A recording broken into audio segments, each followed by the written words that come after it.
bawat mga professional trader sa ano natin, may mga trading Bible yan. Sila Ron, sa mga TD, sila Sir Messi, no? Para consistent yung galawan nila. So, yun. Syempre, we follow kung sino na yung nasa taas. Kaya, okay? Sino mauuna for the trading Bible?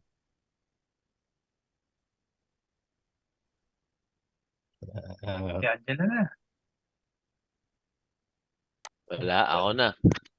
Yeah, puta, tapang. Siyempre. Gusto ko. go. Tapos Ayan. tao. Good evening. So, yung ginawa ko sa Trading Bible ko is, noong una, nilista ko lang lahat ng parameters na nagawa ko dun sa mga recent trades and backtest. No? Tapos, reviewing ng mga backtest and trades. Ayun, ina-eliminate ko yung... Wait, mali. Eto. Tama. Yeah. Na-eliminate ko yung... Na ano siya, medyo na define ko or na naging specific yung mga ano, yung step. Ayan, Mm-mm. so medyo madami pa rin siya. Ayan, tatry ko pa rin bawasan para medyo hindi ako pag nandun na sa mismong trading, nagte-trade na ako, hindi na ako parang mararattle or makukulangan sa oras. So, yun lang. So, watch listing, risk management, trade management, yung planning, trade execution, consists ng entry, exit, tsaka yung cut loss, and then yung journaling. Ayan, so sa watch listing, sa morning and sa ano naman tayo, no, yung ano to, war room. Ayan, yung war room naman tayo mga sirs and ma'am. So 7 a.m., minsan 8 p.m. Nagtitingin din ako kung may matitrade ako or wala. Okay, so morning and evening rush. Then chine-check ko yung BTC, direction niya kung pataas or pababa or sideways, up, down or mid. Ayan, tapos ang tinitignan ko, watch listing ko sa coin is yung daily and yung 4H. Usually nag-aano ako, nag-crypto screener ako pero pag wala, ayan, nag-aano ako doon sa mga top gainers and top losers. So, ayun, hinahanap ko yung may mga yung key level breakout or yung boss breakout pero usually mga 3 months lang ganun. Hindi katulad kay Sir TC na 1 year. Ayun, tapos spout and RP break yun yung ano yung mga na watchlist ko na yun and yung mga na backtest ko na yun yung mga parang mga early entries bago magsimula talaga yung reversal or yung trend. Ayun, and yun yung medyo malakas-malakas pa yung momentum. And of course, since ang MAC lang yung trade ko above RSI 70. Tas priority ko yung yung fresh breakout ng RSI 70. Ayan, so halimbawa from Green Minion nagkaroon ng nag-breakout ng RSI 70, yan yung mga priority ko. So risk management, sorry. Since maliit pa naman yung port ko, yung bar ko is 1.5 to 2, leverage 10%. Yung allocation, ito na yung ginagamit kong so kahit tumaas ako ng 4%, basta nandun pa rin yung bar ko, depending dun sa cut loss times leverage tapos divided by dun sa VAR, ayun nakukuha ko yung tamang allocation para halimbawa ang VAR ko is 1%. Ayun, 1% lang dun sa port yung mawawala kahit gaano kalaki yung percentage ng cut ko. Ayun, so circuit breaker, ayun, 5% ng whole port or 3 losses. Ayun, since nga maliit pa naman yung port ko, kaya ko pa yung 5% na yan. So sa planning trade management, unang-una, body plotting nung immediate key levels, yung vector sa daily, and 4H yan. Nagpa-plot din ako sa 4H. Magkaiba lang sila ng kapal ng linya, nung horizontal line. Tapos yan, inception na. Check BTC direction, macro, micro, vectors. Tapos, ayun, depending dun sa vectors, dapat yung move niya kaya pang makapag 1:3. Ayan, box formation, strong and normal. Siyempre, priority natin yung strong.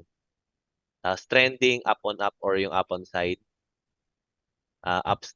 parang macro upstream, micro mo upstream, tapos macro side, ma- macro side, micro up. Ayun. Yun yung and vice versa kung downstream yung ano or downtrending yung hinahanap natin. Then sa MA trail, 10 and 20 MA trail lang ako. Pag bumaba na doon, hindi ko na iti-trade. Okay, sa Paano pag RSI, yes sir. dyan sa MA Trail? Paano pag nag-touch siya sa MA 10 tapos biglang bumaba kay 20? Cut ka ba nun? Tapos sasapuin mo ulit kay 20? Meron tong ano may confluence to sa RSI eh. Kasi pag si Eh, 10, sa zone RSI 70 area siya. Pag si 20, RSI 50 area siya.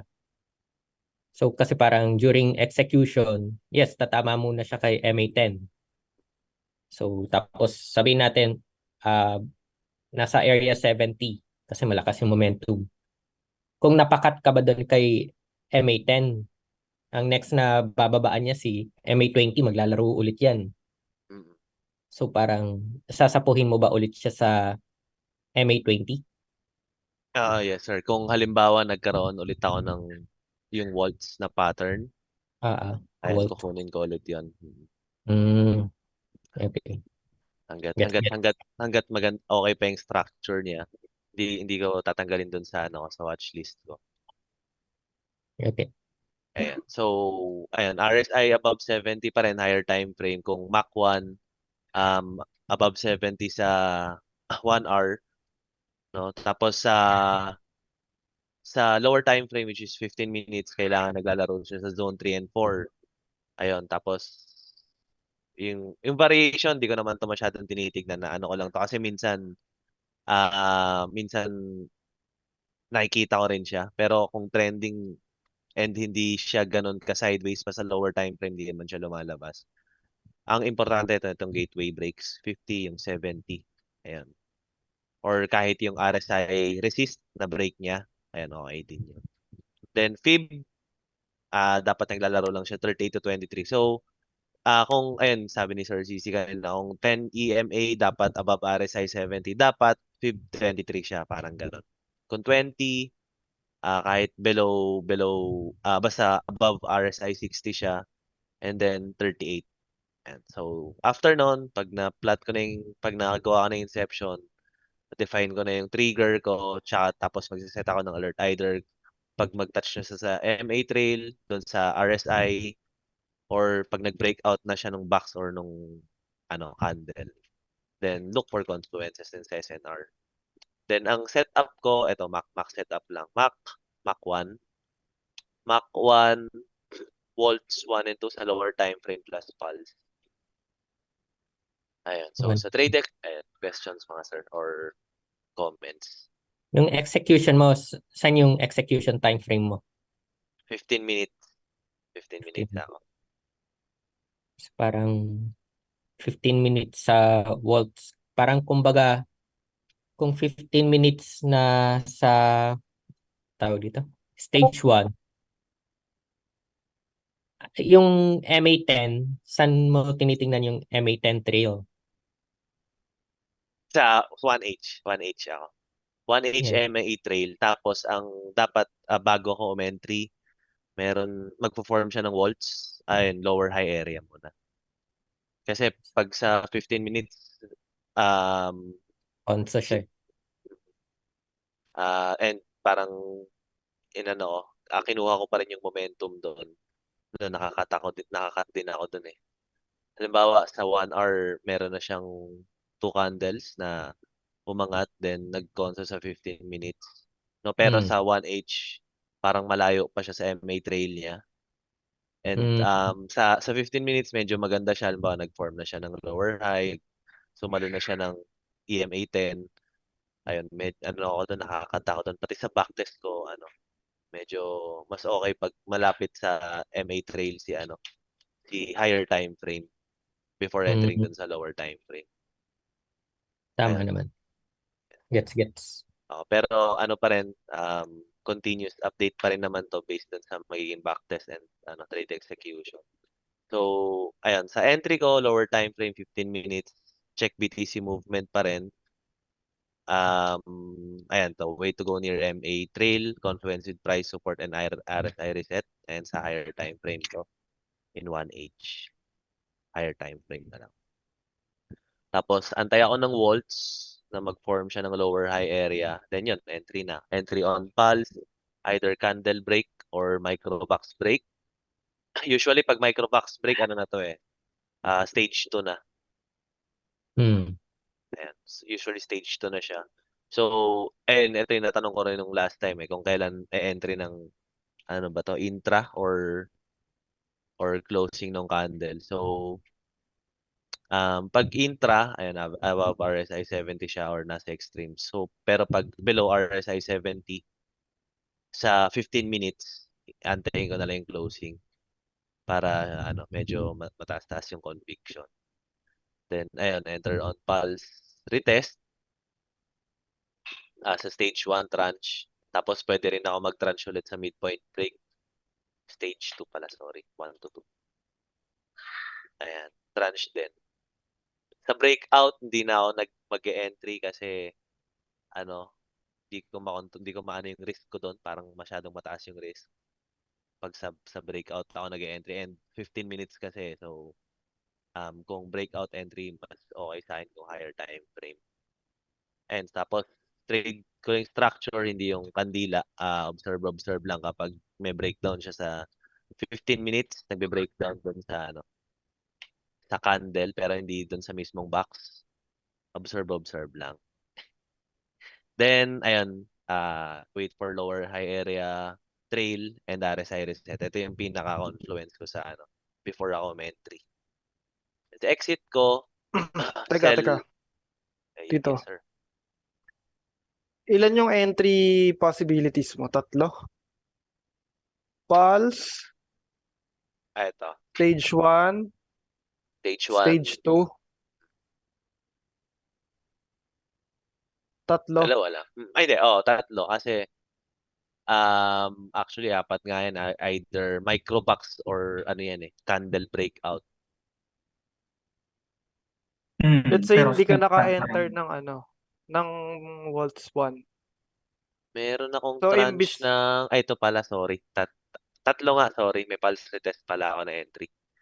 Ito yan. Halimbawa, na-miss ko yung stage 1. Pwede Oo. akong mag-enter doon sa pulse retest niya. Pero, dapat, hindi ko pa kasi, medyo takot pa akong saluhin yung sa Limit. retest. Oo, yung limit. Takot ako mag-limit kasi pababa siya di ba? Pero, ayan, since subukan nating i-practice yun. Since naman siya, nakapag-form na ng support. Pero, mas liliitan ko yung ko. Kumbaga yung limit ko is malapit talaga doon sa cut para maliit yung risk since sasaluhin mo Ayun. Let's say na-miss mo yung first entry, Pulse, Waltz 1. Eto, So, imbis na pang tranche mo lang yung midpoint break, yun yung magiging initial entry mo. oo, pwede. Either dito sa tatlo. Hindi ko kailangan, hindi siya parang may hierarchical na kailangan ko muna maka-stage 1 bago ako maka-stage 2. Hindi, basta kung ano yung lumabas dyan, pwede ako mag-tranche. Pero hindi ako mag-full alok talaga. Ayun. May Or follow-up. For me, Ayan, sige, sige, Johnson. follow up, sir. Di ba, sabi mo, pwede ka mag-tranche. Ano yung parameters mo para i-full allok mo yung trade?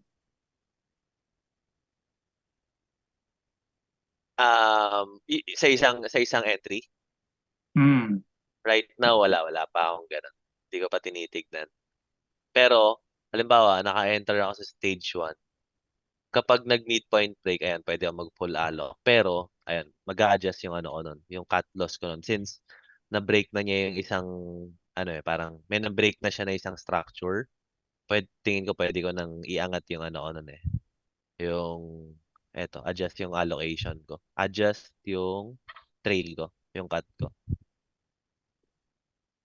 For me, ang dami ng tatlo dito. Okay. 'Di ba, going back to the original agenda of this meeting, project consistency, 'di ba? Ah, So, yung word na sinabi mo, pag hindi nakuha yung isa, i-a-adjust mo yung cut, 'di ba? So, parang doon magkakaroon ka ng decision making bigla eh. Doon ka mauulol eh sa dami ng choices mo, tatlo, parang maghahalo-halo yan eh. So, naiwan ka sa pulse, papasok ka sa Volt stage 2. mhm. So, yung cut mo doon, hindi Bottom. invalidation ng box, 'di ba? Oo. Midpoint yun eh. So, doon ka mawawalan ng consistency eh, sa pag madami.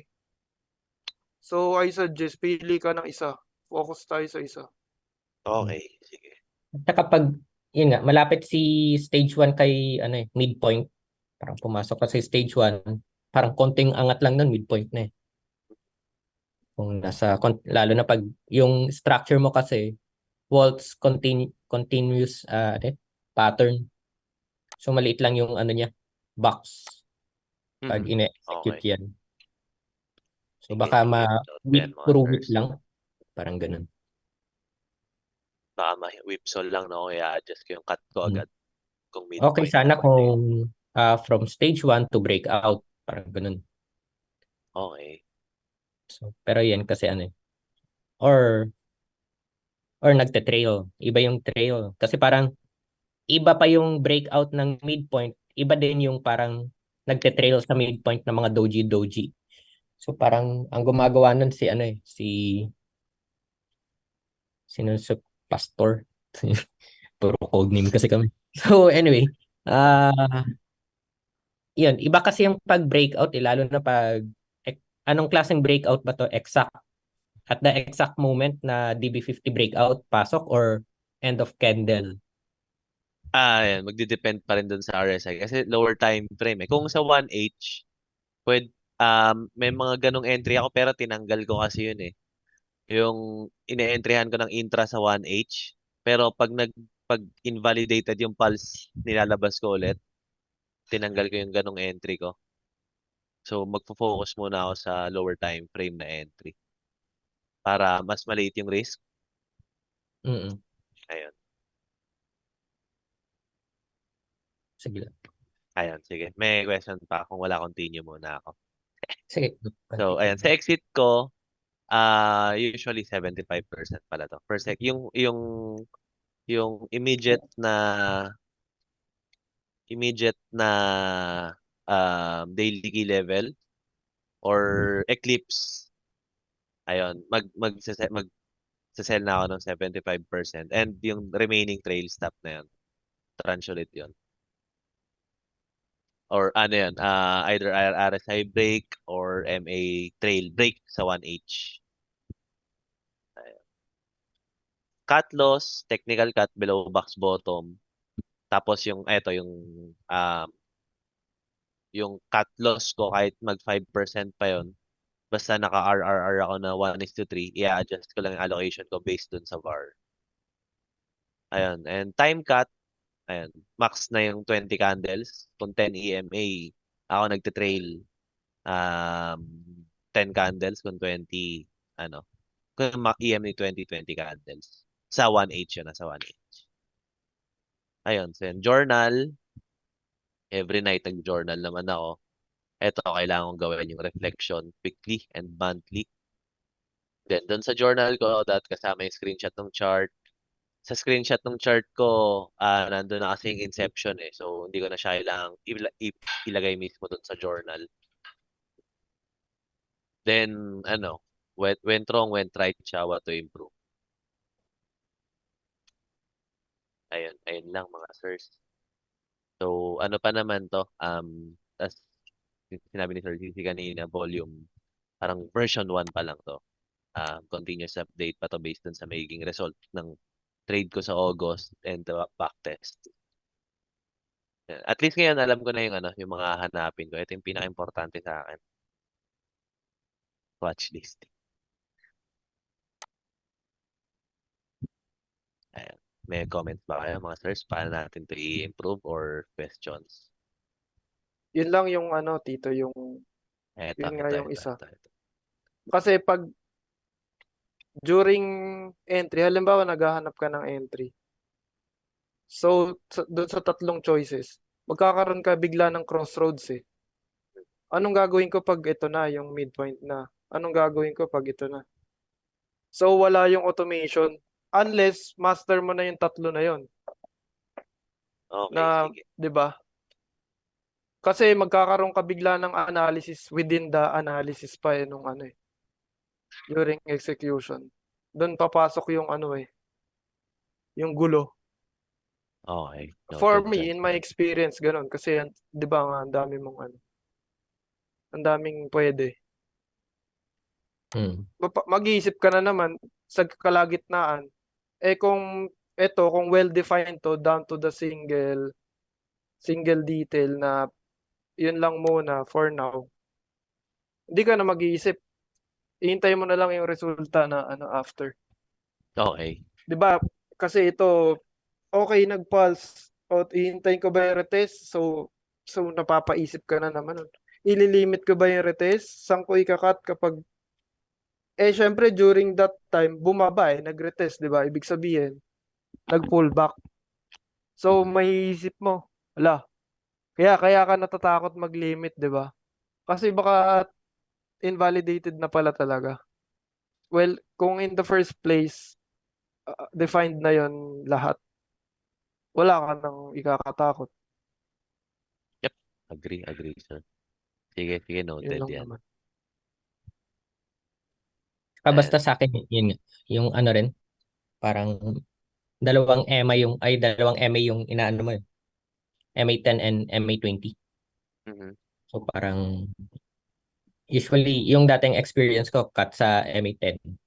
Hintayin ko kay MA20. Parang iba ang galaw ni MA10 na parang iba yung momentum niya kay MA20. So Okay. iba din yung pag-trade manage kay MA20 kasi pag MA20 mas malaki yung range, yung box Mhm. TP niya. Compare kay EMA10, ang liit ng box nun. Kaya parang TP100 or Eclipse yung target natin. So parang iba para sa akin, iba yung trade management ni MA10 at saka MA20 para Okay. trade. Yun lang. Pero ang at least may ka, may version 1.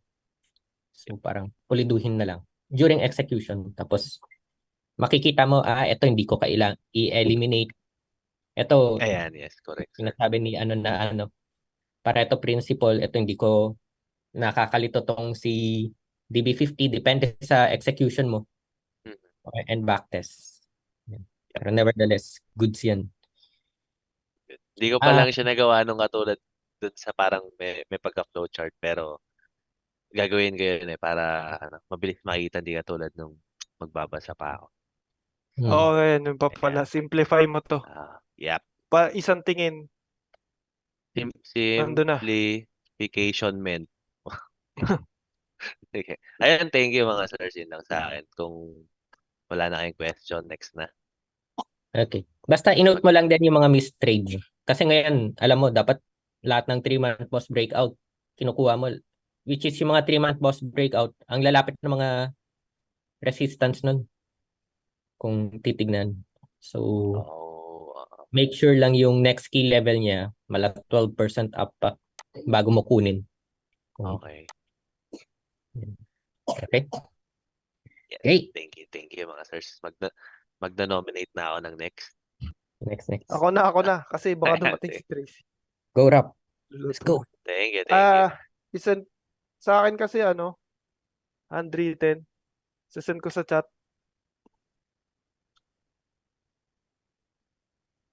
Tsaka lang, konti lang naman to, simple lang.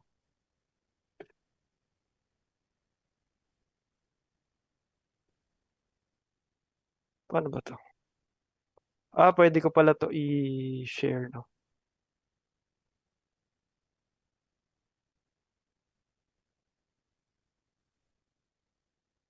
Okay. Share. Okay, ayan. So, sa akin, as you all know, Mach 4 and kita pala, sorry. Yes, kita. Mach 4, Mach 1. So, yung daily context nun, kailangan may torrent or gateway breakout. Either torrent 20 or torrent 50. Kailangan Mach 4, RSI 70, kailangan Mach 1. So, may 1H na EMA 10 touch or nearby. So, ibig sabihin, nagko-consolidate siya dun sa area na yun. So, this is a trending setup. Tapos may consolidation. Papasok ako sa pulse. Kung gumawa na ng support, di ba, and na-imagine nyo naman yung kung paano ko umentry. Or, share ko din yung chart mamaya. Ayan, so pulse. So, mag 15 minutes lang ako kapag RSI above 80 sa 1 hour. Doon ko papasukin ng 15 minutes sa EMA trail or reset, pulse pa rin. Lahat pulse. So, wala nang salo, wala nang breakout, walang midpoint, pulse. Kailangan ko may support na ma-establish. Tapos, enter ako sa pulse. Cut below box and validation. So 1:2 lang yung kailangan ko to be profitable. So exit ko 75% sell on 1:2. Trail ko yung 25%. According to my data since January, December. Kapag long yung BTC, pag ito yung parameters, Mach 4, Mach 1, above RSI 70 pulse, 70% yung hit rate. So, mataas to kung tutusin. Kasi nga long yung BTC, and this is a high probability setup. Pwede ko taasan yung RRR kahit 1:5. Nandito yung share ko mamaya yung chart.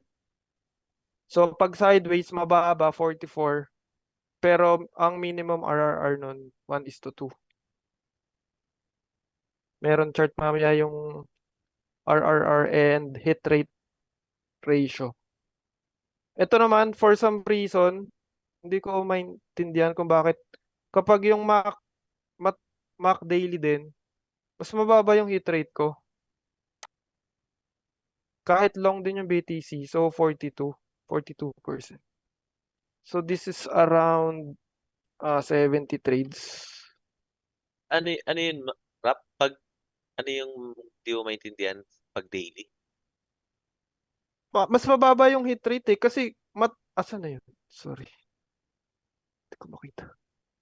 Nawala ay sinishare ko. Kapag yung daily above 70, so Mac all yung tinatawag kong Mac all. Daily 4 hours, 1 hour. Mas mababa yung hit rate ko doon compared to Mach 4 and Mach 1 lang. Daily torrent or spout. Saan na yun? Okay. Siguro kulang pa sa data. At saka kasi bihira mangyari yan yung Mach all. Nawala yung sinishare ko. Nakikita Naka-share niyo? ka pa rin. Oh, kita namin. Okay, so, ayan, yung papel ko na yan. So yan. Ano lang, simple lang. Pag wala yan, no trade. Pag meron, yung LPT kanina. Ano yun pagka, halimbawa, nagbubuo na ng support yung price sa 1 hour. Dapat above 70 pa rin yun.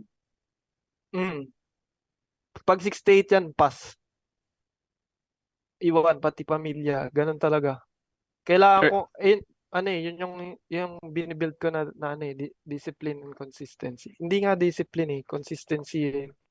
How would I follow my plan May mga Sir, times na, sige, go. Sir, may question lang yata si Sir Pat nasa chat box. Oo. Sige, yun lang. Hindi kailangan RSI 80 pat. Kapag RSI 80, 15 minutes ko titirahin. I-execute. Kapag 79 below, 70 to 79, 1 hour ako maghihintay ng pulse. So kung mag ano man siya, mag-pulse or tumuloy, yun ang problema, may iwan ako kung umangat na, hindi pa nag-80, tas wala pa akong nahihintay na pulse. Pero no problem. Follow-up Talagang question, sir. Mm. Kahit Mach 1 lang yung trade mo. Mhm. Oo. Kahit Mach 1 ka, basta hindi RSI 70 sa 1H ka talaga titingin ng entry. Mm. Ano ulit pag hindi Ay, RSI 70? RSI 80, sorry. Hindi. Ano lang yun, conditional yung RSI 80. So if Mach 4 and Mach 1, RSI is above 80, mag-15 ako. Kung hindi, mag-80, 1 hour lang. Hintayin ko yung end of candle ng 1 hour. Kasi I'll get ko na. Kasi Mach 4, Mach 1 ka pala, no? But both above Ah. RSI 70, so pwede kang umenter ng 1 hour kahit, okay, yan. Okay, thank you. Lumalabas naman LPT, pero kanina, ng tete. Stop share ko nga. Ayan. Hindi ko nawala eh. Okay. Example. Ito yung RRR. So, my hit rate is 40. I need at least 2:1 for my trades to be profitable. Let's say I have 10 trades. Lahat yon iisa lang. 40% yung hit rate ko doon. Ending, net gain. So, the better, ito, sobrang taas ng 70. So, pag lumabas yon, pwede magtaas ng RRR and VAR. BTC long, tapos yan, all parameters met. Ilista mo na. Example, LPT. Oh. Kaninang, ano oras yun, Pat? Tanghali? Ito to. 1.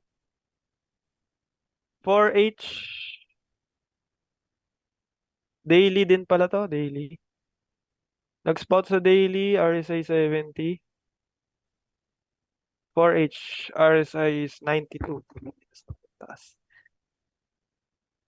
1H, 95. So I have permission to go down on 15 minutes. So hinintay ko dito yung pulse. Entry ako dito. 1:2. Unfortunately, hindi tinamaan. 8% for a 4% cut.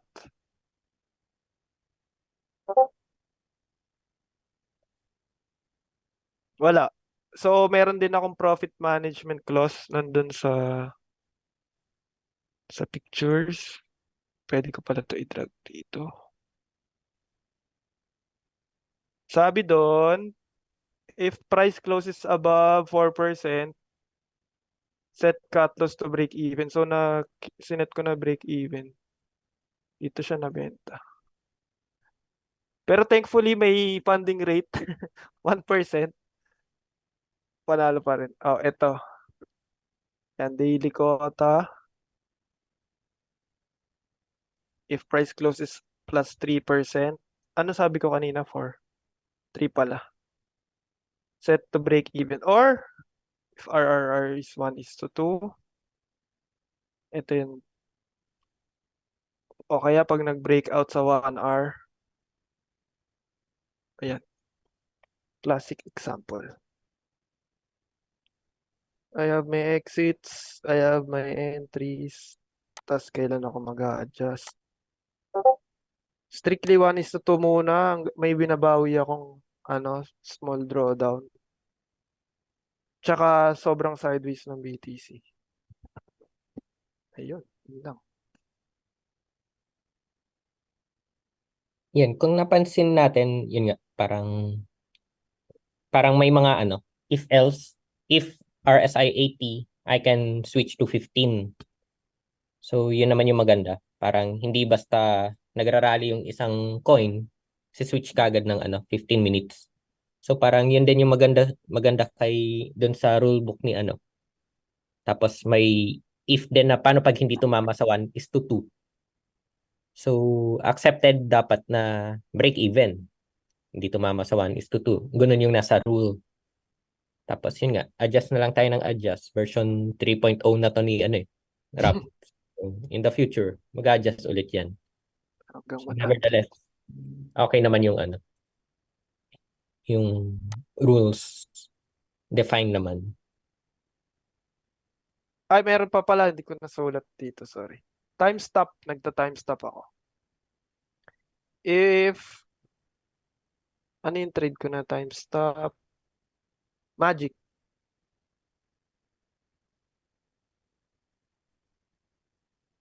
Yan. Pasok sa parameters. RSI 71. RSI 71 din sa 4 hours. Ang problema, ito, mistake. Na-ignore ko yung EMA trail sa 50. Napakalinaw na daily may EMA trail. So nakita ko na to doon. Siguro, hindi siguro. Na-excite ako na may nagpakita yung setup ko for so long. So inisip ko na magbe-breakout to. Paano ba yung height? Yan. Diba yung trade? So binayas ko na magbe-breakout yun. Swerte na time stop lang. This is the entry. Pulse, diba? Support establish. May pulse. Pasok sa parameter 70. Pero, pang 11 na candle na kasi to. So, I'm trading EMA 10. So, within 10 candles, dapat aangat siya eh. Hindi nga siya dapat tumatch kung malakas talaga. So, 1, 2, 3, 4, 5, 6, 7, 8, 9, 10, 11. Tinime stop ko sa 11 candle. Which is most of the time, kapag nga pang 11 na, hindi na tumutuloy. Ayan. Susulat ko dito ngayon na. Strict rule din ka ba Rap, na gamit ng pattern invalidation? Yes. Ito yung cut, lagi may sobra pa nga eh. Yung cut ko, laging may pasobra. So, kung ano to, 1 point, di ba? 1.71. Nasa 2 ako niyan.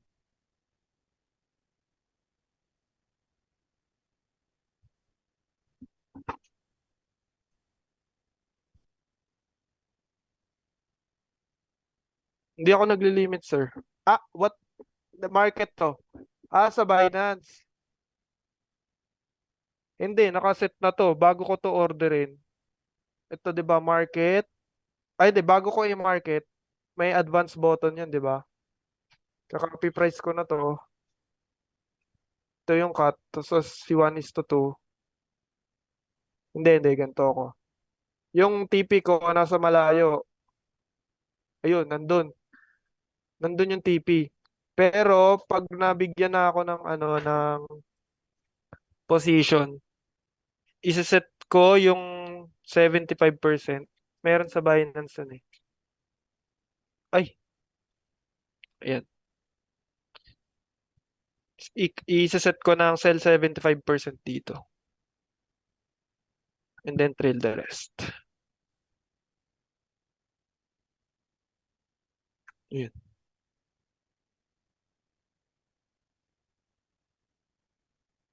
Yun lang. Ano lang. Mabilis lang. Ginawa Okay. ko siyang isang tingin lang. Alam ko na. Tsaka through experience na rin, syempre. Ilang buwan ko na rin tong tinitrade tong setup na to.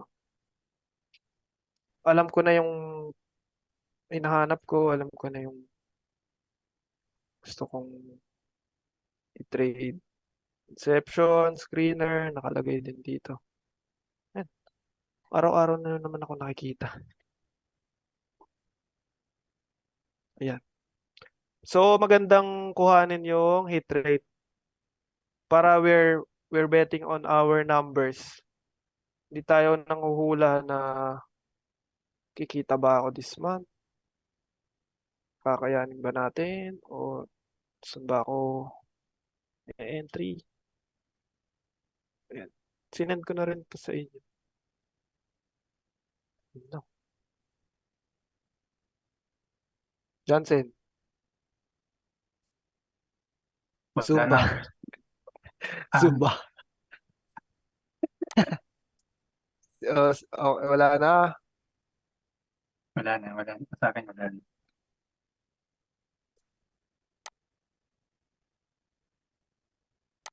Okay, tama na. Sino next? Sige, ako na. Oh, yan. Palaban. Fixing ko lang sa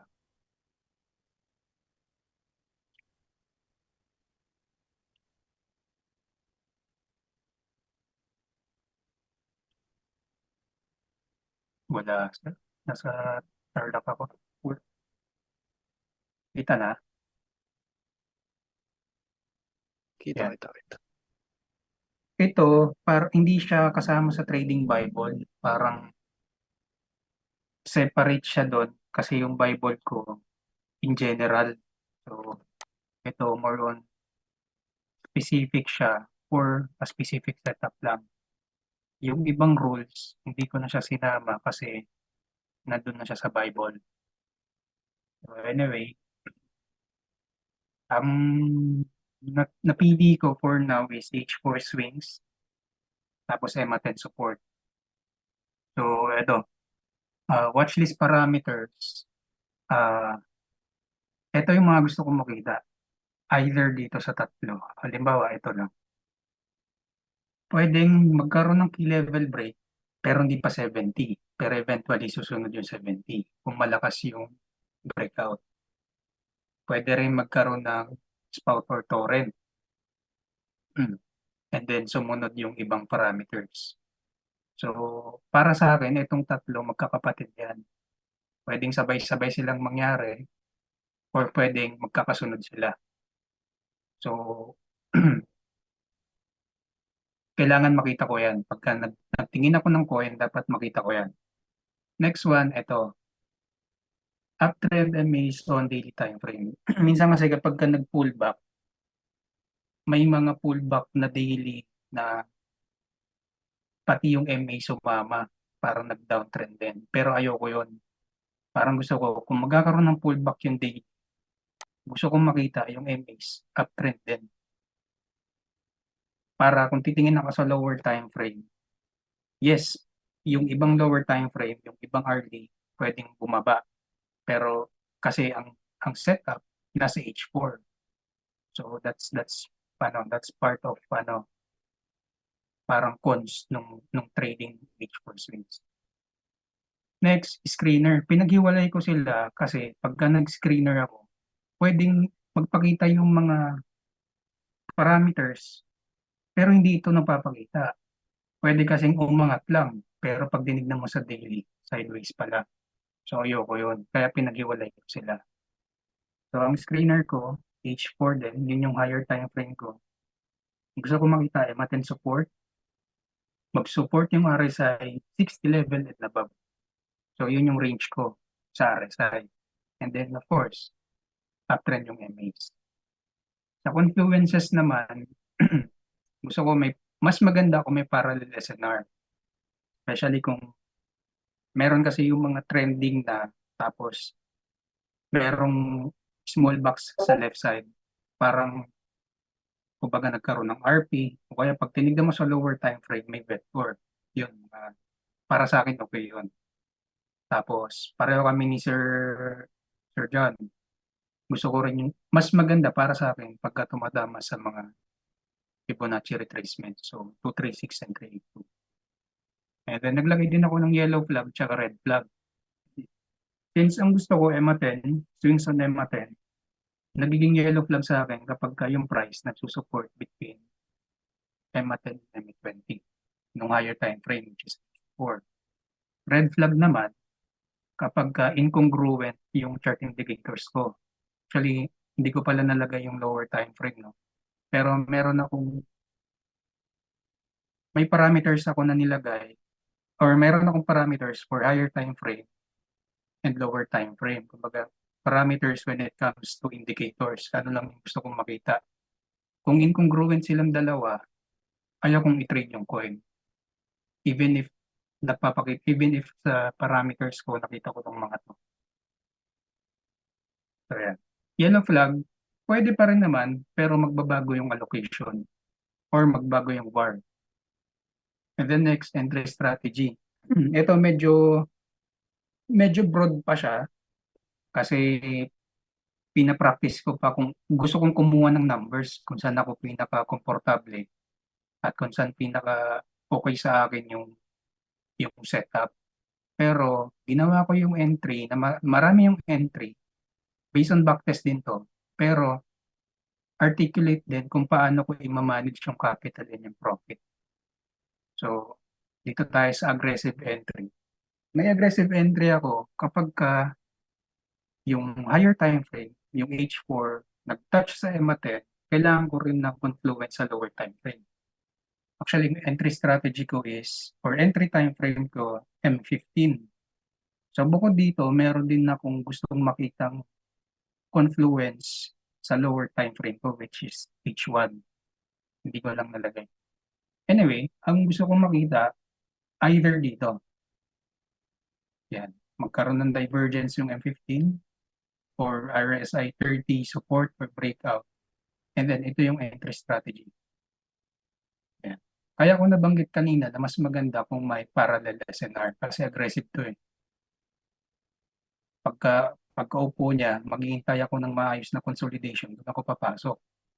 Then, ito naman yung conservative. Ito, na-establish na yung, itong first entry point, na-establish na yung support. Kumbaga, magkakaroon lang ako ng entry sa higher low. Pero kailangan ko rin ng confluence. Itong confluence na parallel SNR, makukuha ko lang siya sa lower time frame. Kasi halimbawa, nag-U-shape yung coin, nagkaroon siya ng U na ganyan. Doon sa entry time frame na price action, kailangan ko makahanap doon na vector na pwedeng umupo doon yung price. Kaya ko ito nasama. Pero nakikita ko rin naman to sa backtest. And then the next one, H1, H4 pulse. Nalagay ko ito na conservative kasi most of the time, pagka lumalabas to, swerte mo lang kapag maliit yung risk. Pero this one, support entry pa rin to para sa akin. And then nagkaroon ako ng late entry. Yung late entry ko, isa lang yun. And sobrang madalang ko siyang magawa. So this is a midpoint support. Ayaw kong mag-risk kapag ka-breakout. Especially kapag hindi bullish yung market. So ang nilagay kong rule, dapat magkaroon ng retest doon sa breakout. Doon sa midpoint support. Then trade management. Hinati ko siya sa dalawa. Meron akong capital management, meron din akong profit management. So, dito ko inarticulate tong entry strategy ko. Yung una, support entry. Yung support entry ko, dito lahat yan pumapasok. Ito. Yan. Pagka support entry, ang cut ko, dun sa true invalidation nung setup o yung breakdown ng box. And then midpoint entry, which is ito, yung late entry ko, ang cut ko lang is previous higher low. Kaya ko siya ginawang previous higher low kasi ang consideration ko is pagka nag-breakdown sa previous higher low, kinain niya na yung RP ng microbox. Ibig sabihin, parang na-fail, para sa akin, na-fail na yung continuation ng pattern na higher high, higher low. Kaya ito yung cut ko. And then profit management. Sa profit management ko, medyo generalized to. Pero at some point kasi nung trailing, makakain niya yung midpoint entry. So what do I mean? Una, break even sa midpoint breakout. Para sa akin kasi kapag ka H4 swings, matagal yung laro and most of the time, talagang mag-consolidate lang siya below midpoint. So, since yung entry ko may H1, H4 pulls na minsan mataas yung risk, hindi pwedeng magkaroon agad ako ng break even. Especially swing to. So, binabalik-balikan niya. Ang ginawa kong rule, meron akong somewhat in a box, yung key level ko na midpoint, yun yung ano bang tawag? Basta kailangan mag-breakout niya yan. Yun yung pinaka-key level ko. Mag-breakout niya yan, okay, break even lahat ng support entry. Then trailing, microbox trail after midpoint breakout. So what do I mean by this?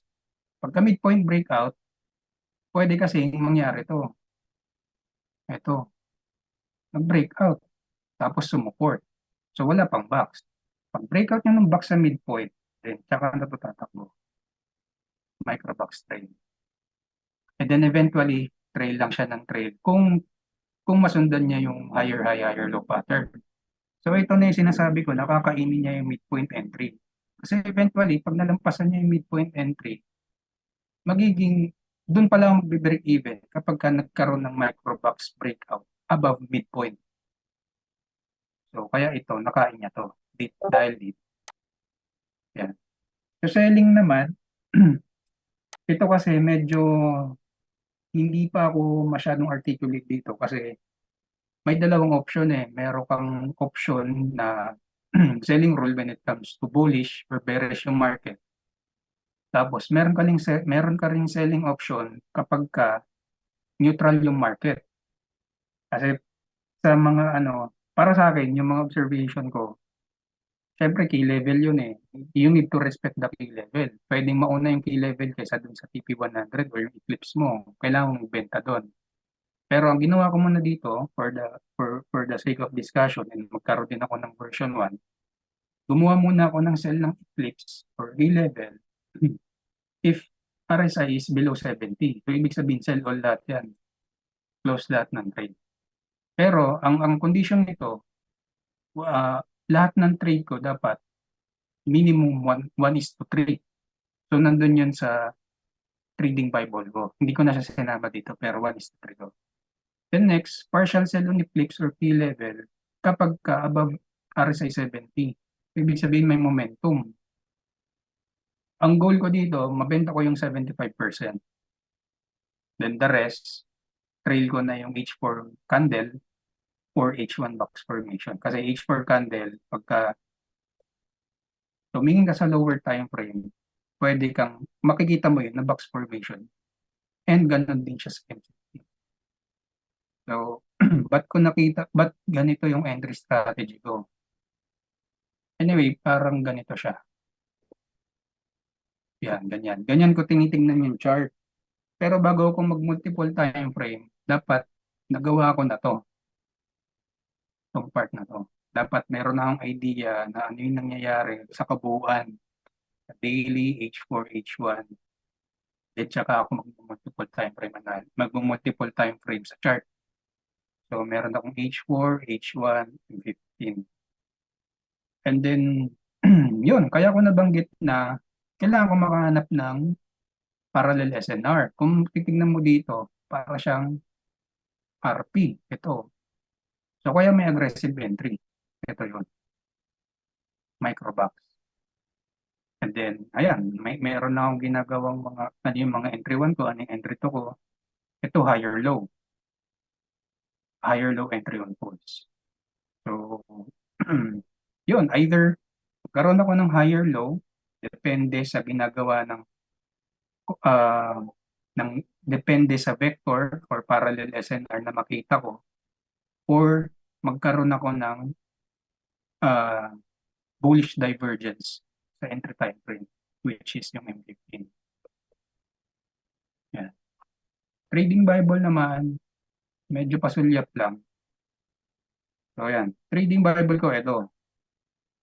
Actually mahaba siya, 29 pages.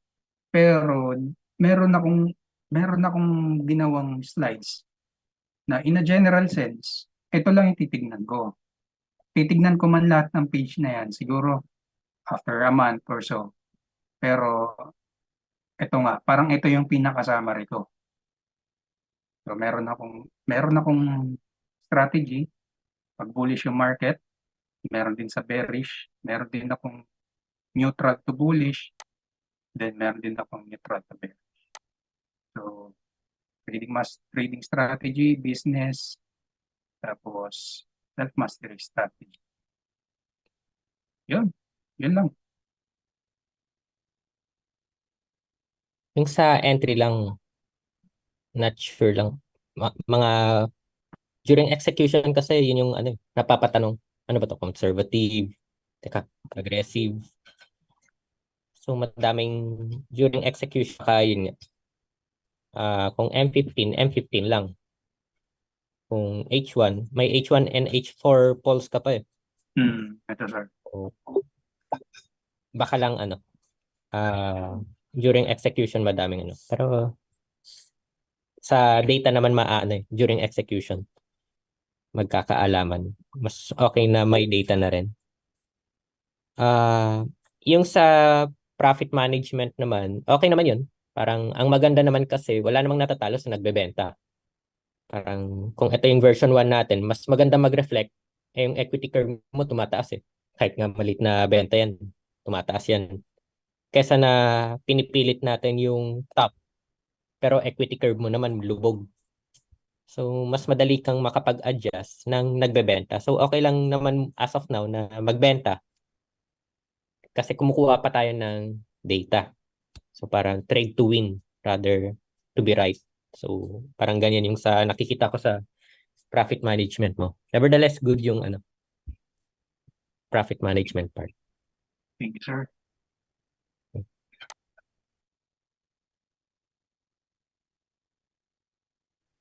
Okay? May questions pa, sir? So, for now, yun muna sa akin. Thank you, sir. Please.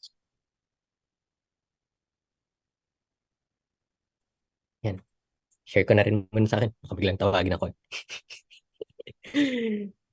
So, sa akin, so parang una, yun nga, parang Chris Cruz, Pareto Extreme Trader.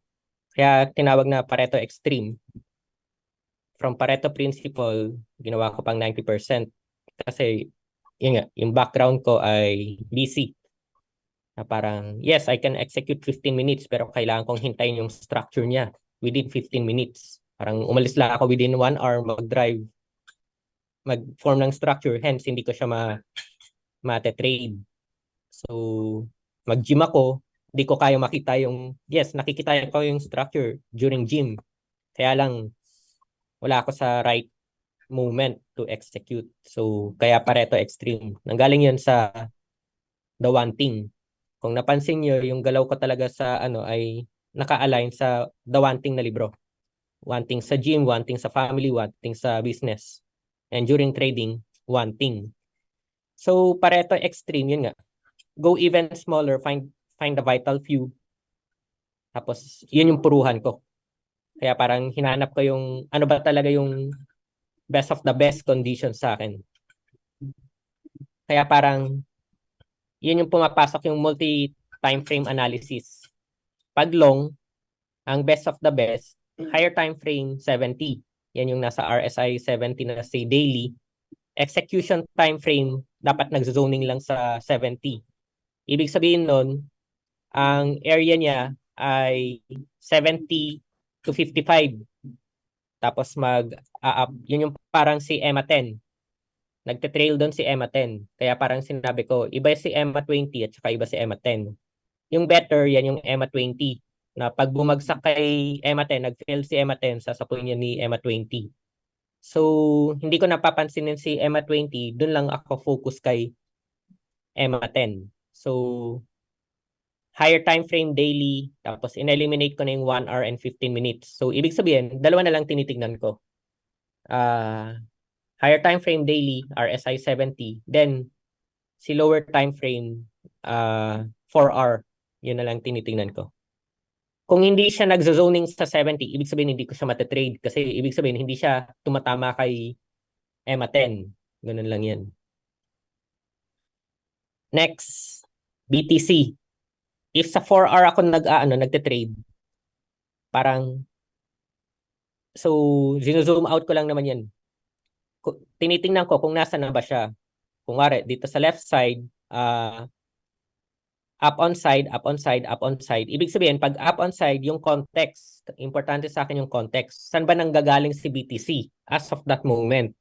Kung up on side si BTC, pag nag-execute ako, ibig sabihin, ang maximum VAR ko dyan, 3 VAR. Ang down on side, kung nagda-down on side siya, hence, magwa 1.5 maximum VAR ako per trade.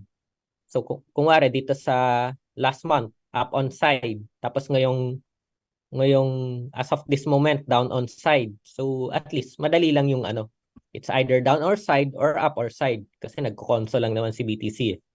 Hence, ginagamit ko lang si BTC during my execution for my version 1.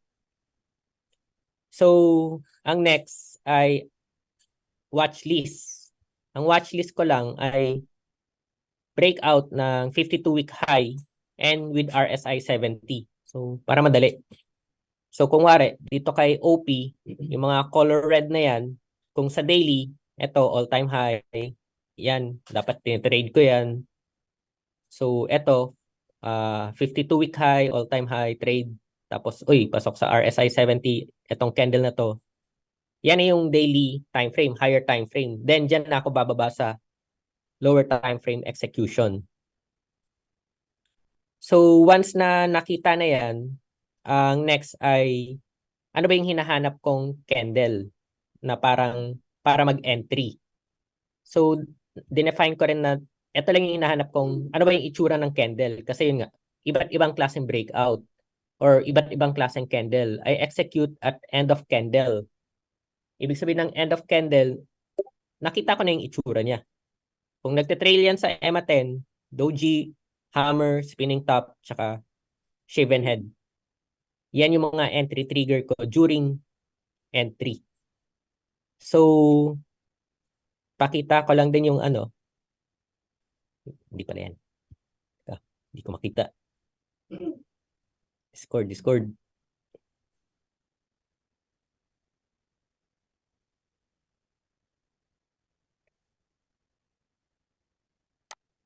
Sir, question. Yes. Yung candles na yan, Mm-mm.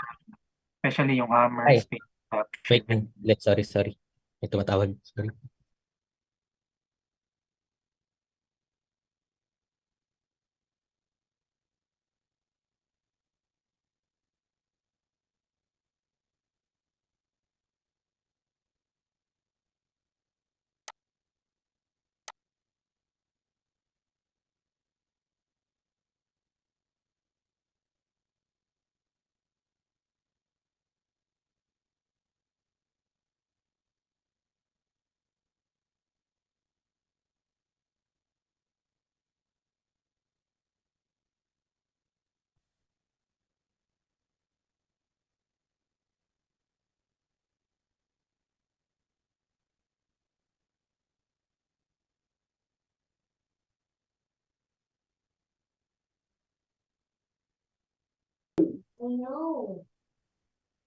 Bali, question ko sir, especially yung hammer, spinning top, saka shaven head. Mm-mm. White candle yan. So, ano yun, dapat may rule ka na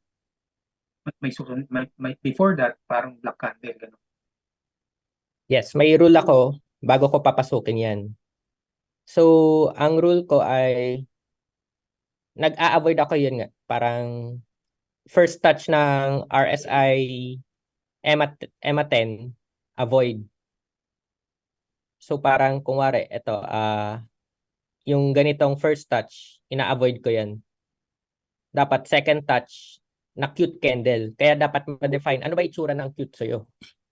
So, ang itsura ng cute sa akin, ito nga, yung mga doji. So parang kung first touch, avoid muna. Ito, hindi yan Sir, cute. sorry ba ata yung nakashare mo? Ano na? Ay, ano yung nakashare mo dapat? Tong Discord. Ano ba nakashare sa akin? Yung sir, slides na naka-share. Yung slide. Slides. Thank you.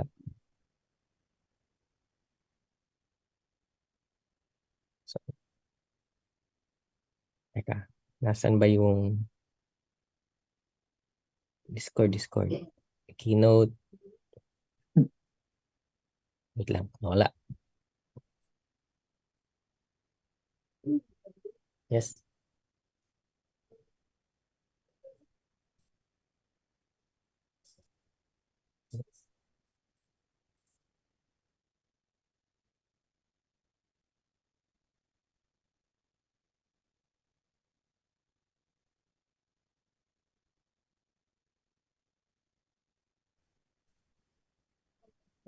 Yan. So, yung parameters ko, first touch, yun na yung signal na parang dapat sa second touch, ang papasukin ko yung cute. So, parang, yes, this is first touch. So, and nag-second touch, cute ba yan sa akin? So, parang mga ganyan.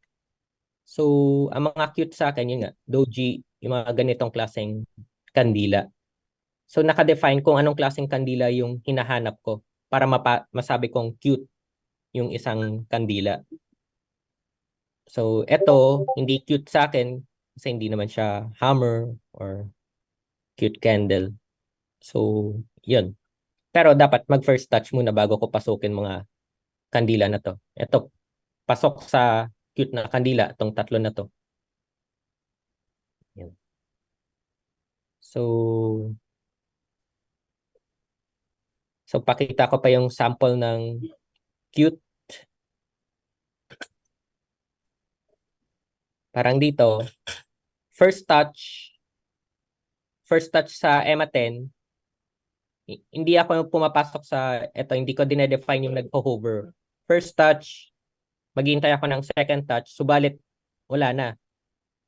Hindi na siya hindi na siya gumawa ng cute candle. Gumawa na lang siya ng cute candle dito, subalit kung nakita natin yung RSI, hindi na siya nagho-hover. Sabi ko nga, usually nagho-hover lang yan pag EMA 10 hanggang RSI 55. Tapos maglalaro lang yan sa pataas, 55 to 70, 55 to 70. So, yung dito sa dulo, yung mga ganyang klase, yes, cute candle, pero titingnan ko ulit ang RSI. Hindi, nagho-hover na siya sa sa 50. Diyan na siya naglalaro. Hindsight na lang tong nag-rally na yan. So, etong nasa dulo, ibang structure na yan, hindi ko na yan pinapasok. So, yun yung nakadefine yung ano bang tinitignan kong structure or paano ko ba papasukin yung yung mga kandila. Tulad nito, first touch, may tatlong opportunity pumasok. Cute ba tong first touch, tapos cute na kandila, cute na kandila, cute na kandila. Basta yung cut ko, invalidation.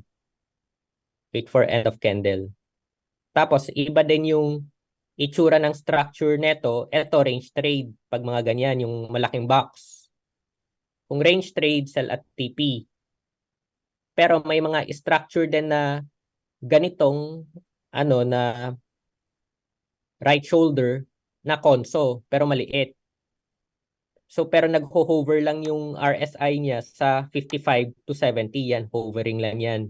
Pero, hindi ko yan ibebenta sa backstop. Pero, mag-iiba yung mindset dyan na dapat dito, TP 100 or Eclipse. So, iba yung structure dito sa left side. Left side is a range trade na sell lang sa, dapat, sa resistance. While sa right side, Trade management, yes, dun sa sa backstop. Pero ang TP sa TP 100. Kunwari, ito, first touch, sabihin natin ito, uy, cute naman yan Pero first touch yan. Yes, pwede kong pasukin tong candle na to, considering ang cut, itong cut. Tapos pwede ko rin pasukin tong candle na to, considering yung cut dito. Kasi naka-cut naman. Silent Glenn. Ay, nasaan yung mute? Uy, Glenn, pang-mute. Anyway, hindi ko mahanap yung mute ni Glenn. So, yun. Kung nakikita nyo, naka-define yung parameters ko kung kailan ako papasok. Parang hindi ko papasukin yung nag-hover lang. Kailangan ko muna yung mga parameters ma-confirm. First touch, yes, first touch. Tapos pasok sa cute candle. Tapos kung may cute candle, additional tranche. So, tapos trade management, once na mabe-break out yung backstop, TP50, tapos TP100. Tapos,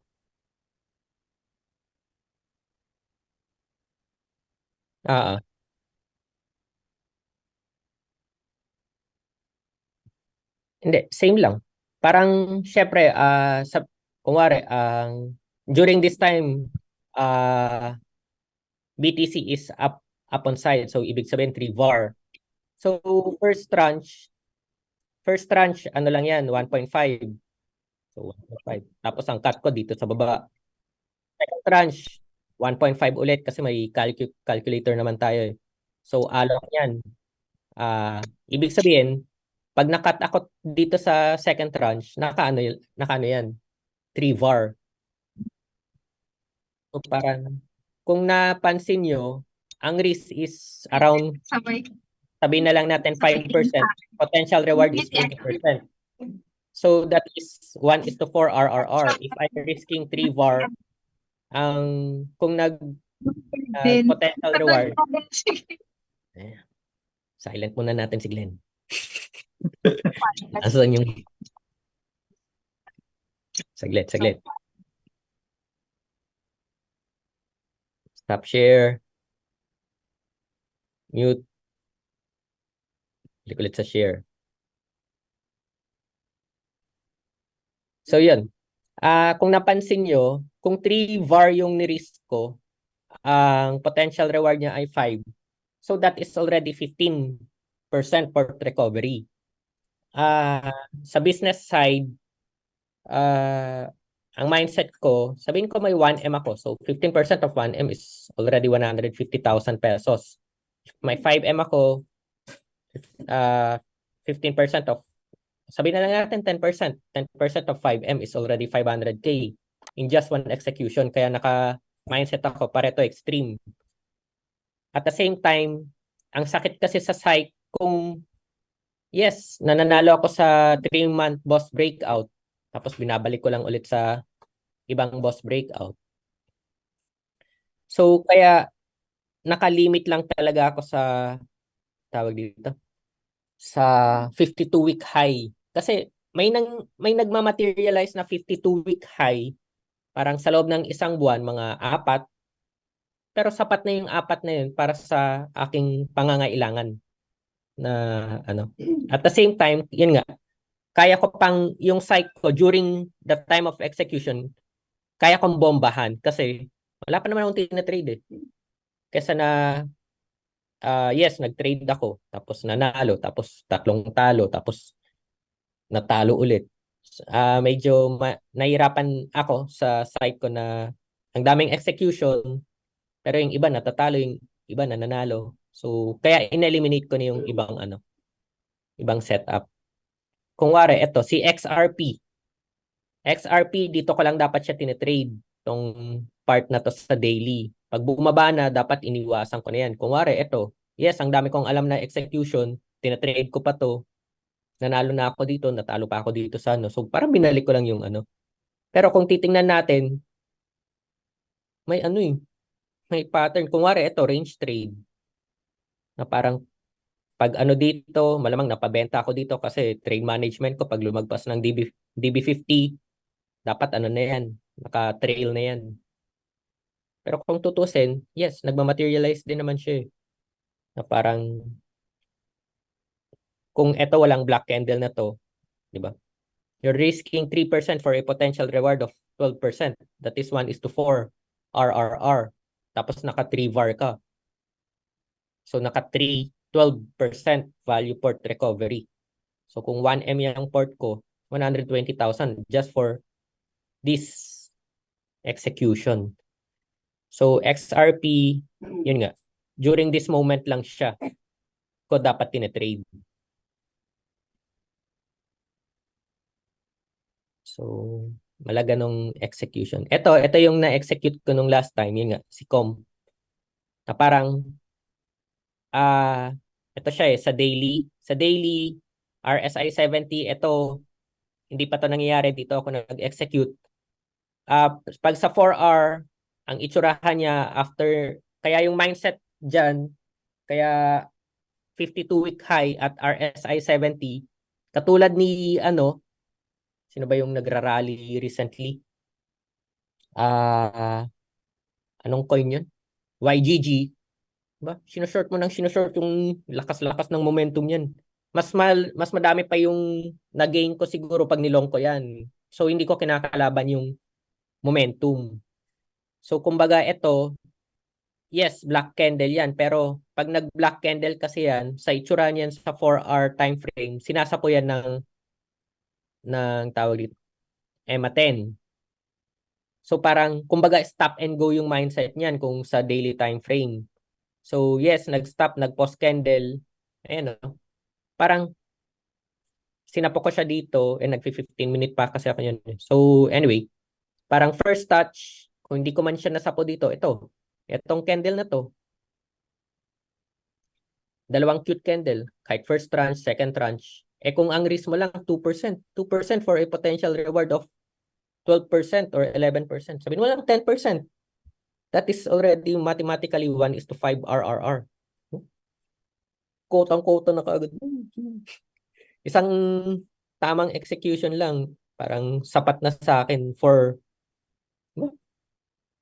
Kaya lang, nabalik ko yung gain kasi ang dami kong tinotrade. So, yun yung kaya ko na yung Pareto principle or Pareto extreme principle na Tapos yung trade management, para madali na trade management, box lang. Parang kung bumili ako dito sa Volts stage 1, sige, pag nasira yung tawag dito, pag nasira yung DB50, adjust kagad ng AEP. Masira yung backstop, adjust kagad ng DB50. Masira ang TP50, adjust kagad ng backstop. Masira ang TP50, candle stop. Hanggang mahit yung mahit yung TP. Wala na akong pake kung lumipad yan. Kasi kung hindi ako naka-TP, ito, mababaliw ako ditong, bumalik ko po. So, mga ganong, galawan. So, ibig sabihin, yung trade management, nakasimplify. Na parang, pati yung pagbili, nakasimplify lang din. Yun nga, na pag umaano lang ng backstop, adjust lang ng TP.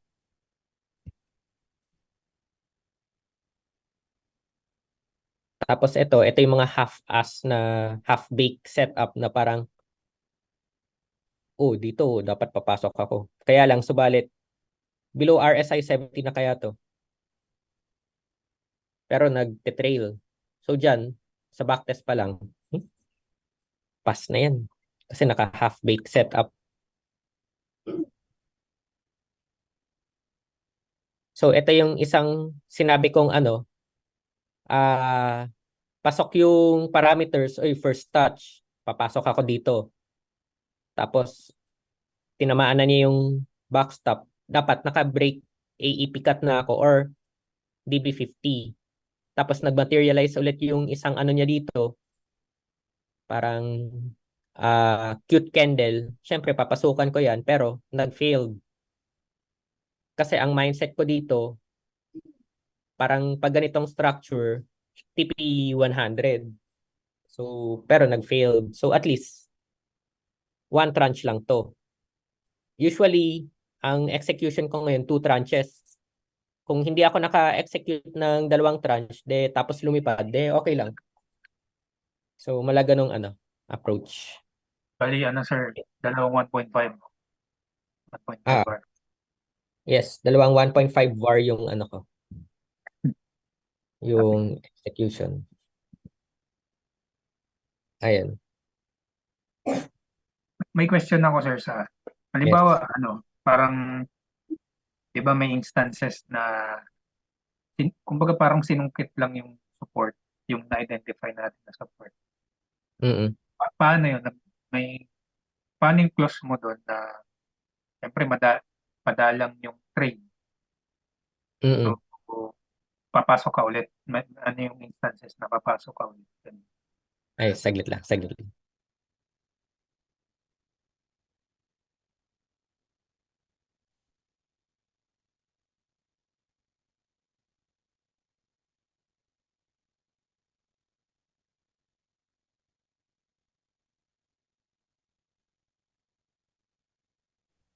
Yan. Ano yan?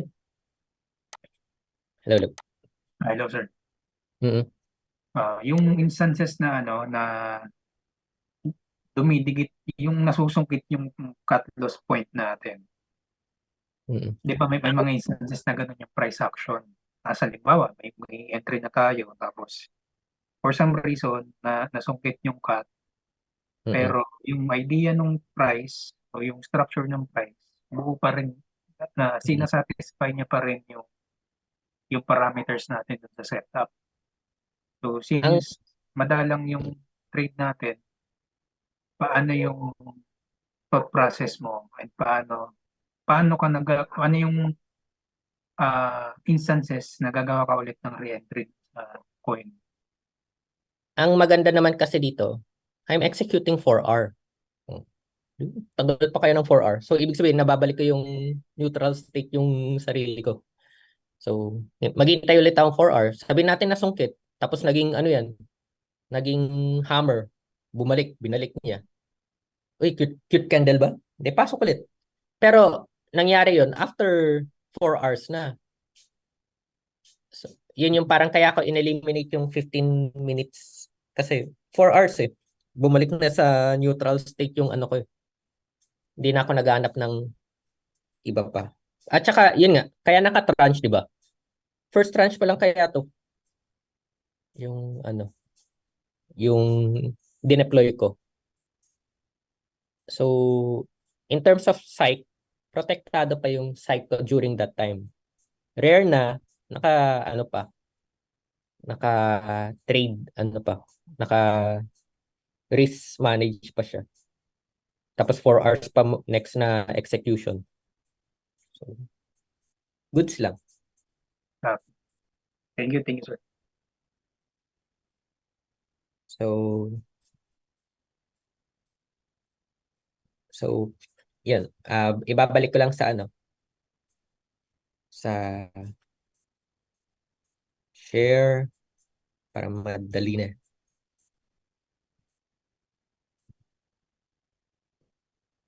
So, yan. Parang ito lang siya. Ito na yun. 52-week high, BTC, kung up on side, 3 VAR, down on side, 1.5. Execution time frame sa baba, 4 hour lang. Dapat yung EMA 10, nag-zoning. Ayan. Buying first tranche, dapat second touch of EMA 10, dapat cute candle. Second tranche, third touch. Dapat yun nga, na-define ko dapat nasa 1/4 area. Kung DB50 yan, i-adjust ko yung trade management. Once na nakabuy, trade management, ano ba yung itsura nung structure? Range ba yan or right shoulder na structure? Pag range, TP50, TP hit pag sa resistance. Pero habang umaangat yung price, doon ako naaano kasi dati. Alam mo yun, pagka-enter, pitik ka agad tapos ibabalik sa baba. Doon ako hindi nakakagalaw. Ngayon, sige, pitikin mo yan. Pag gumalaw yan, pag nabe-break niya, during that moment yung DB50, break even ka agad. I-break niya yung 3/4 Kasi yung box, hati pa yan sa apat. I-break niya yan 3/4, i-trail ko na kagad yan sa DB50. Parang DB50 or TP hit na yan. So parang na-eliminate na yung ang bilis gumalaw nung price. So titingnan ko na lang to. Kung mabilis gumalaw yung price, tingin-tingin muna sa Kaya nakasimplify lang yung rule, trade management. Kung right shoulder breakout, if price goes to DB50, na-break niya yung DB50, AEP na. Kasi bumibili lang naman ako sa support. Tapos if price goes to, yan, parang apat lang. Kung price goes to backstop, DB50 na yung trail. Pag price goes to TP50, backstop na yan. Pag price goes to above TP50 or half eclipse, naka-trail na yan sa candle stop. It's either candle stop or ano na yan, eclipse. So parang ganyan. Simple lang. Simpleng trade management. Kaya parang kung tinitingnan natin, wala talaga akong execute for the last 2 weeks kasi inaasahan ko nga si YGG mag 52-week high. Hindi naman siya nag 52-week high. So, yun lang. Pero pag may nag-materialize, at least handa na ako to execute. Tapos, medyo pa yung port ko. Intact pa. So, malagot yun. Okay? Yun. Questions? How, Anong libro? Sige, libro muna. Go lang. Question. Gaano kadalas nangyayari yung 52-week high? Based on my backtest, Ay, yun nga, parang 5 times a month, 6 times a month. So parang at least, yun nga, handa na yung mindset ko to execute. Kasi yun lang naman talaga yung hinihintay ko 52-week high, tapos titingin lang ako sa 4H. Tapos yun nga, every 4 hour lang ako tumitingin. At saka, may idea na ako, kung wari, nag 52-week high yan. Para pumunta yan sa EMA 10 sa 4H, kailangan ko pa ng 12 hours. Kasi 3 black candle lang yun sa 2-3. So, may idea na ako, mga ka pa, plus 12 hours So, na-predict ko na yung or almost na foresight ko na yung galaw.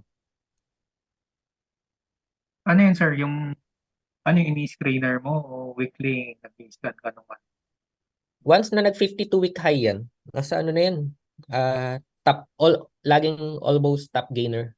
Or, kung wari, yung MKR, hindi naman yung nagta-top gainer pero naka 52-week high na yan. Hinihintay ko lang yan mag RSI 70.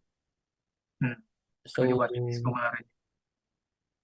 kasi ang konti lang nung ko yun nga, ang dami kong time. Yun yung ko. So, ibig sabihin, kaya ko yung i-browse yan. Kasi hindi naman ako nag-execute Tapos, yun nga, na-eliminate yung, kung wari, yung galaw ni, sino ba yung lumipad kanina? Parang hindi ko yung papansinin kasi 3-month boss breakout lang yun So, na-eliminate yung FOMO. Hindi ko yan set up. So, ganun lang. Ganda. Thank you, sir. Yan. Thank you, sir. Okay, next.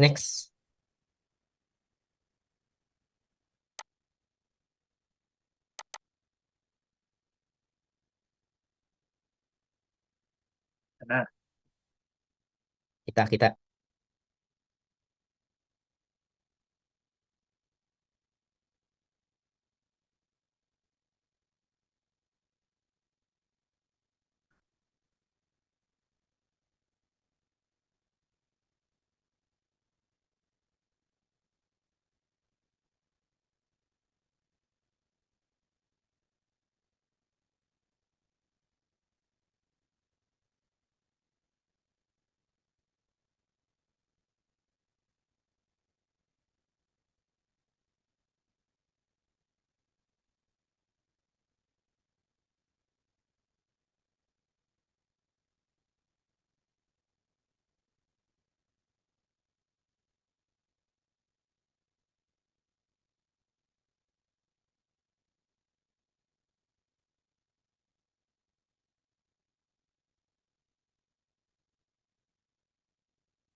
Lupit.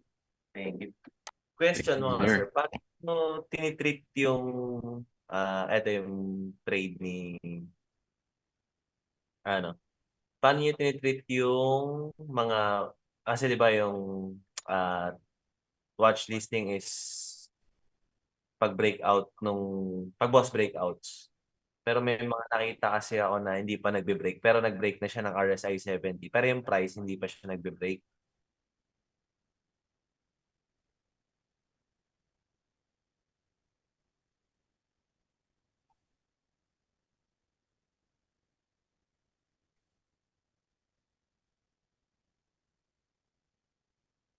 Ah,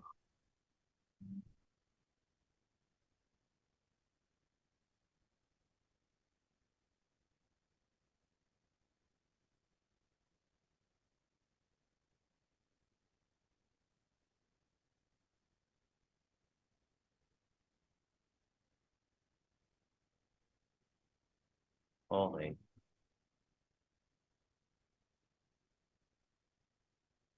Pwede mag-add, sir. Thank you. Dun sa tanong ni Sir John, actually minsan nangyayari yun pag malaki yung range ng daily, laking sideways ka.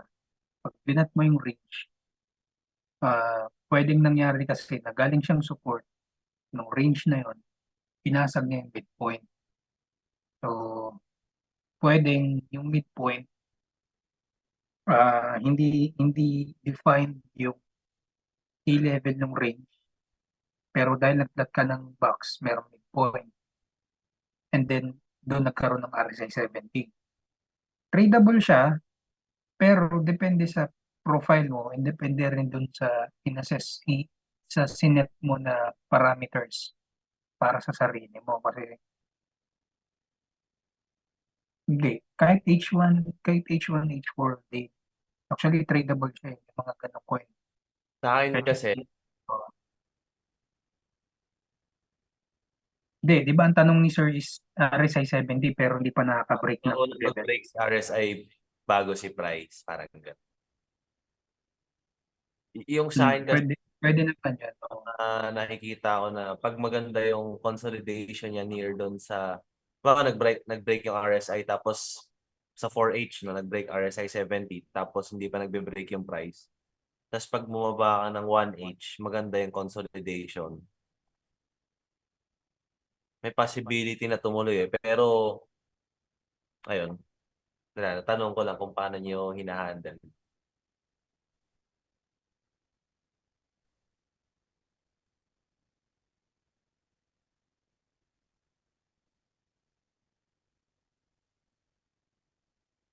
Mhm.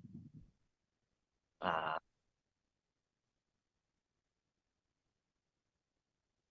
may walls.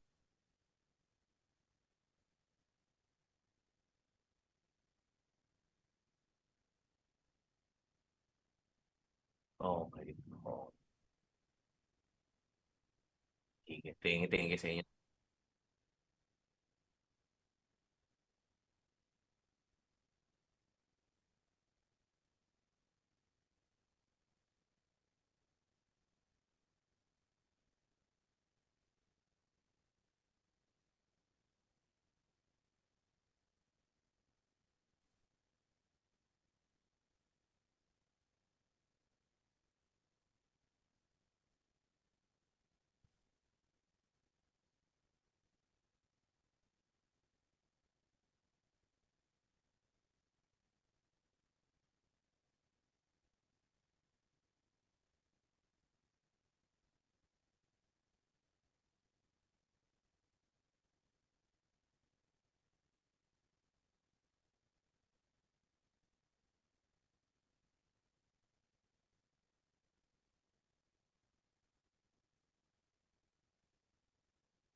Okay.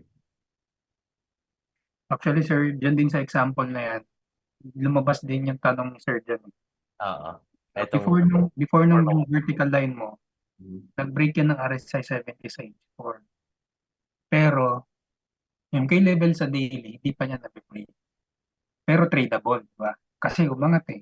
And meron kang parameter, kung titignan mo yung mga parameters, tumatama naman. Ang tanong lang is, okay ba sa'yo yun? Or, or, or pumapasok ba yan sa panlasa mo?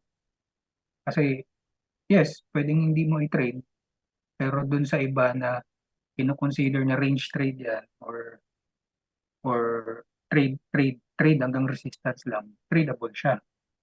Di ba? Yes, correct.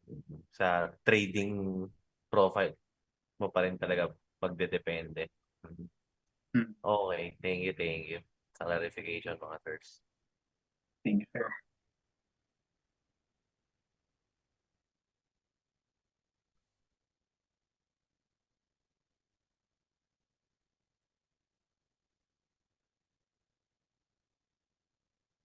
Hindi, okay na, okay. Okay na, sir, nasagot na. Thank you.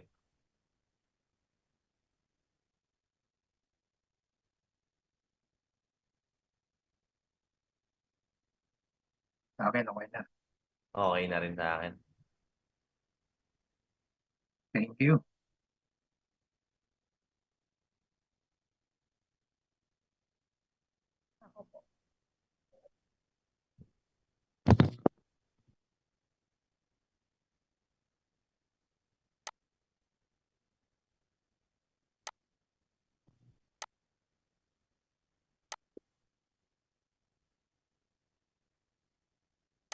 Angela, ikaw.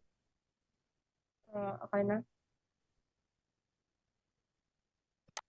Naka-share kasi po. Ang kaibahan ko, tinatawag ko siyang Mac 4S. Kasi switching, Mac 4 switching. Yun lang siya. Basically, yun lang. Yan na yun, yung decision making ko. Plus the checklist na meron ako kada umaga. And WH questions. And may isang shorting pala dito sa kinuha kong random sample. Out of 292 trades, ito yung kinuha ko. Ano yung 1 month? Hmm? 1 month yung 292? Hindi naman. Like, duration, it's 1 year, ganun.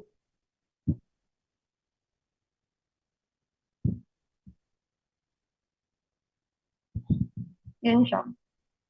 Mock work. And, ito. Yan. Sige, yan lang siya.